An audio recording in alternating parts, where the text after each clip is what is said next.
Now that we've examined the brewing process, it's time to turn our attention to the next stage of beer making, fermentation.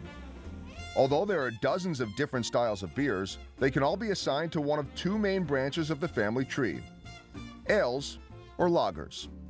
The difference lies in the yeast. Ales are made with a top fermenting strain that works relatively quickly, producing bold, fruity flavors. Lagers use a less assertive bottom fermenting yeast that requires more time at a lower temperature, making crisp, easy-drinking beers. At Boulevard, we make mostly ales, so we'll look at fermentation from their point of view. Fermentation takes place in these large, pressure-rated stainless steel tanks. These fermenters are double-walled with cooling jackets sandwiched in between, enabling us to control the temperature of the contents. As the cooled wort is transferred from the brewhouse to the cellar, we pitch into the fermenter just the right amount of healthy, vigorous yeast cells. The yeast immediately goes to work consuming oxygen in the wort, reproducing feverishly in the process. Once the oxygen is gone, true anaerobic fermentation begins. The yeast feeds on the sugars in the wort, converting them to carbon dioxide, alcohol, and flavor compounds. After the sugar content has fallen to its final desired level, we turn on the cooling jackets and drop the temperature to just above freezing.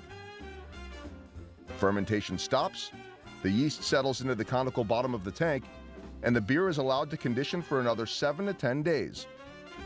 Conditioning helps to create a well-rounded beer with a balanced, complex depth of flavor. Now it's time to remove any remaining solids from the fermented beer. While some breweries filter at a microscopic level to produce perfectly clear beer and to pull out any bacteria that might be present, this can strip out much of the flavor. Here at Boulevard, instead of sterile filtration or pasteurization, we clean early and often to make sure that nothing gets into the beer in the first place that we have to worry about getting out later. Filtration starts with a centrifuge. This oversized bowl, spinning at 70 revolutions per second, ejects the heavier particles. For many of our beers, that's the extent of filtration, leaving them with a lovely hazy appearance.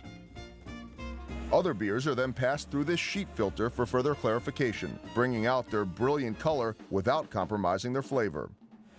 After filtration, the beer is transferred into these bright beer tanks, where it's held for a short while before packaging into kegs or bottles. But that's a story for another stop.